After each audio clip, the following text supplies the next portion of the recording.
Ito ang Wow Trending. Mahigit na 2 milyon na mga miyembro ng INC nakahanda na. Pero inaasahan ng mga netizen na mas marami pa daw at dadami pa kasama ang mga dating sundalo, PMAers, MNLF, DDS at pati na rin ng mga kapatid natin na Muslim. Iglesia ni Cristo minaliit ni First Lady Liza Marcos matapos nga na magpatawag ng meeting sa Malacanang si Presidente Bongbong Marcos sa mga congressman. Kasunod ng pag-anunsyo ng Iglesia ni Cristo na magsasagawa sila ng rally, pinagtawanan lang daw ito ni First Lady Liza Marcos. Ayon pa nga sa nakalap na balita ni Maharlika na base sa isinumbong sa kanya ng kanyang mga source sa loob ng Malacanang, grabe ang pagmamaliit ni First Lady Liza Marcos sa mga miyembro o sa Iglesia ni Cristo. During sa fellowship meeting daw sa mga congressman, ito daw ang sinabi ni First Lady Liza Marcos na hindi daw sila kayang tibagin at lahat daw ay kayang bayaran. Sa mensahe nga ng isang netizen na habang nagmi-meeting daw, panay sigaw daw ang mga buhayang congressman kay Chis Escudero na Vice President. Ayon pa nga sa dating komisyoner ng COA na si Attorney Rowena Guanzon, binanatan ng mga congressman na nanggigipit kay Vice President Sara Duterte. Ayon pa kay Attorney Rowena Guanzon na dati nagkakantara pa sila sa pagbigay ng confidential fund kay Vice President Sara Duterte, pero ngayon binawi nila.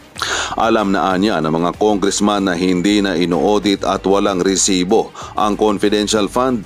Ang dapat ninyong gawin, magpasa na kayo ng batas na wala ng confidential fund ang civilian agencies mula Presidente, Vice President, dahil ang nangyayari halatang politika ang lahat. Parehong may confidential fund si Presidente Bongbong Marcos at Vice President Sara Duterte, pero bakit tanging ang opisina lang ng Vice President ang iniimbestigahan na mas malaki pa daw at bilyones ang confidential fund ni Presidente Bongbong Marcos? Komento pa nga ng mga netizen na maraming salamat po sa Iglesia ni Cristo sa lahat ng sumusuporta kay Vice President Sara Duterte. Maraming salamat po kay Congressman Marcoleta. Noon pa man hindi na ako nagkamali sa paghanga ko kay Congressman Marcoleta. Sana po totoong kakampi ka ng naaapi, sana iba ka sa mga sundalong walang dangal.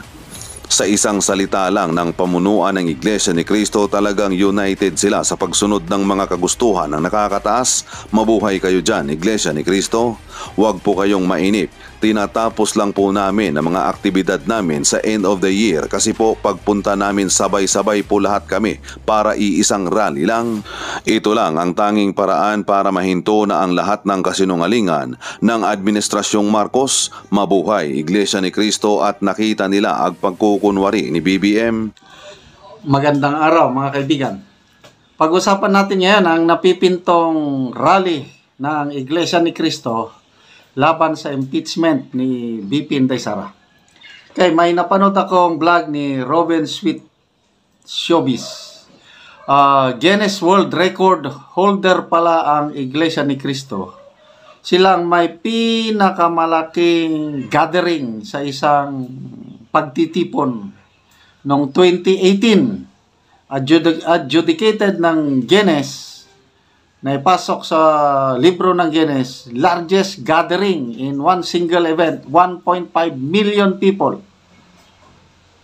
Ano yung rally nila noong 2018? Ano lang, charity march, laban sa kapobrehon. How much more ngayon? Na medyo naiinis na ang iglesia, sa totoo lang makikita nyo, sa pananalita ni Congressman Marcoleta, naiinis na yung Iglesia ni Cristo. So, baka 2 million, more than 2 million ang members ng Iglesia mag-march papuntang Malacanang. I don't know anong mangyayari. Okay, panoorin, pakinggan natin ang vlog ni Robin Sweet Showbiz. Takot na mangyari ng Malacanang ng Kongreso daming tao. BBM, Liza at Martin Romualdez ang pagtitipon na ito ng Iglesia ni Cristo. Kamakailan kasi ay nag-anunsyo ang Iglesia ni Cristo na magsasagawa sila ng rally. Yes, malaking rally para kontrahin ang impeachment kay Vice President Sara. pero bibigyan ko kayo ng trivia. Isa lamang ito sa naging pagtitipon ng Iglesia ni Cristo na kung tawagin na isang charity walk. Charity walk. It's official.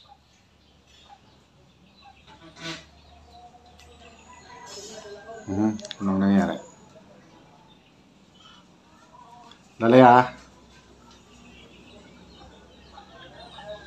Cristo, last Sunday were over 1.5 billion members. Participated has officially set 3 new Guinness World Records.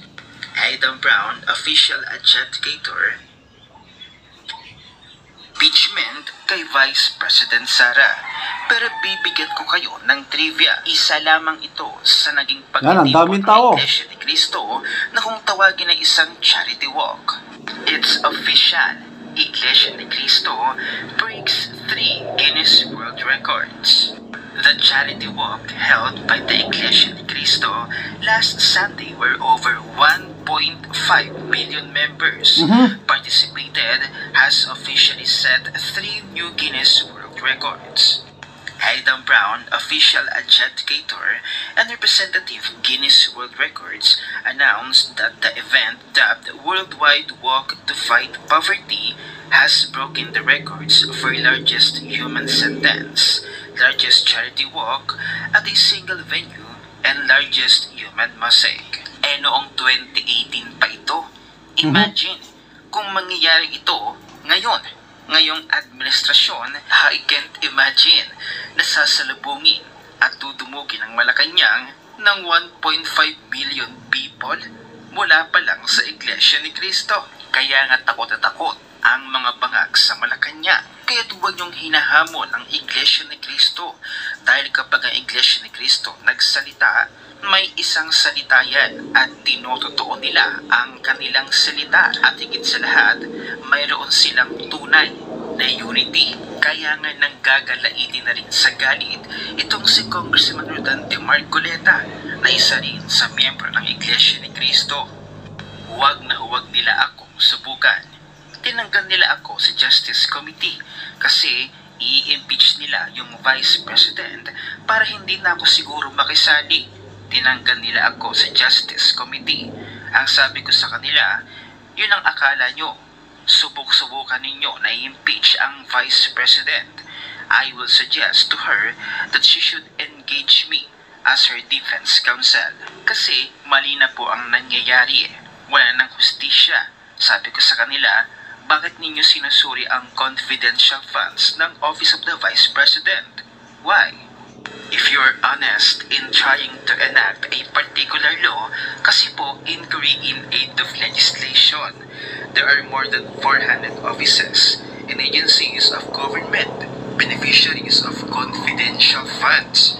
They were also notified by the COA. Meron silang audit observation memo. Bakit yung opisina lang ng Vice President ang ating iniimbestigahan kung talagang di kayo namumulitika? 400 offices ayaw ninyong imbestigahan. Only the Office of the Vice President, politika po ito. Pangalawa, yung pag-audit, yung pag-examine ng mga papel, ng mga reports about public expenditures. Ito po ay trabaho ng COA.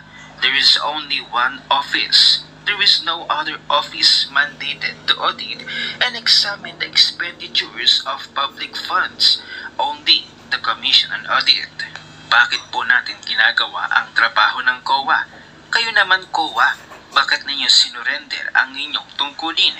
Meron pong problema dito. Nilalabag natin ang saligang batas. What was delegated can no longer be delegated. Kaya lang po pag ako ang nagsasalita ng ganito, pinagpapaalala ko sa kanila, tinuturuan ko sila, ang pinapasagot nila sa akin yung mga magugulo. Guguluhin nila ako, hindi sila makikipagdebate, ang gagawin nila, manggugulo lang. Pagkatapos, papat nila ang aking mic. Ganito po ang nangyayari sa ating bansa.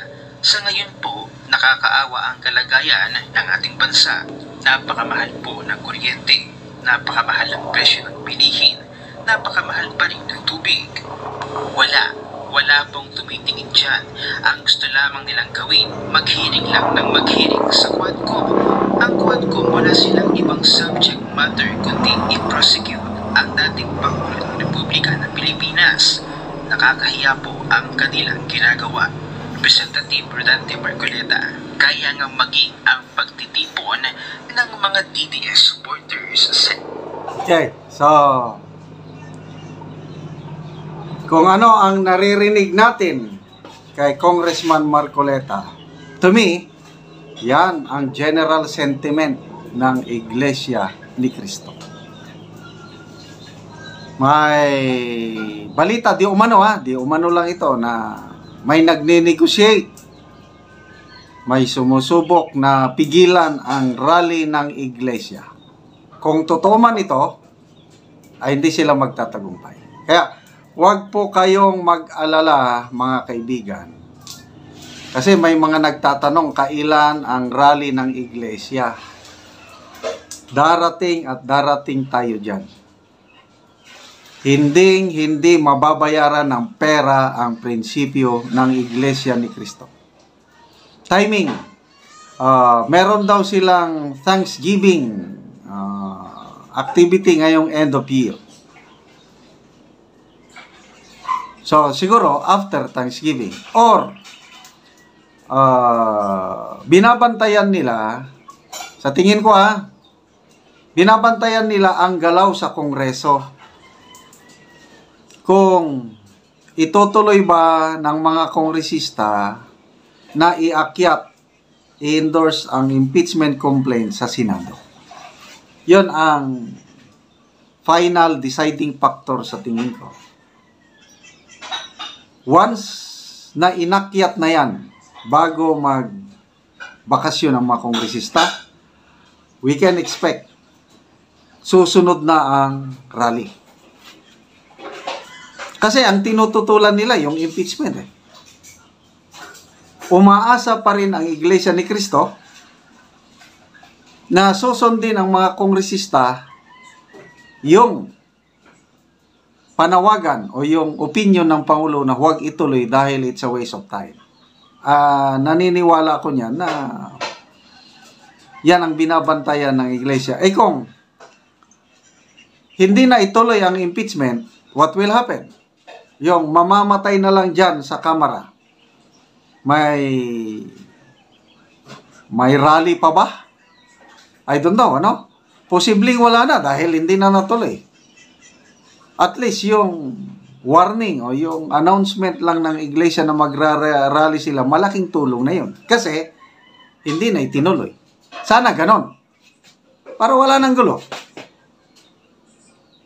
Kung matigas ang ulo ng iba dyan, may 103 kang kongresista na pumirma sa resolution at inakyat na sa Senado bago mag-break ang mga kongresista. Ayan na.